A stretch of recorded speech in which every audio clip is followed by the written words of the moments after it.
Can going blind help make us less biased in recruitment decisions? This is not a new idea. To focus on what really matters, we hide the things that don't. Blinding ourselves from information that isn't critical helps protect us from our own unconscious biases, so we can make a decision without being influenced by irrelevant factors. A curtain between musicians and a jury helps improve the chances that women are selected for the American Symphony Orchestra, suggesting an unconscious bias towards men. Reality TV uses a similar concept for people auditioning for a popular singing competition by blinding the judges to their appearance.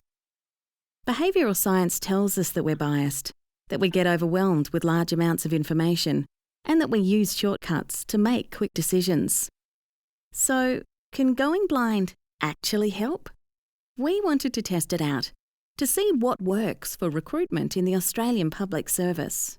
We invited over 2,000 senior managers from 14 different Australian public service agencies to participate in a study. We randomised participants into 3 groups and asked them to review CVs and shortlist the best 5 candidates. The first group saw the CVs, including the names of each candidate. The second group saw the exact same CVs, but with one important difference. Each name was substituted with a name of the opposite gender. For example, the CV for Mike Harris in Group 1 was Mary Harris in Group 2. The third group of reviewers saw the exact same CVs, but instead of names, they were simply labelled CV1, CV2, and so on. We then looked at the data to see how each CV was rated and assess any differences between the 3 experimental groups. We found that blinding a CV resulted in a different shortlisting assessment. Making a CV blind actually decreased the chances that a female candidate would be shortlisted. Our results showed that people were actually favouring female candidates and rating these CVs more highly than the same CVs with male names. We also tested whether going blind could help improve diversity in our workplaces.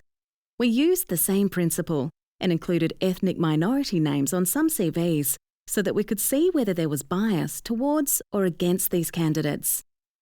The results showed that most minority candidates were more likely to be shortlisted when their names were identified on their CVs, compared to when they were blind.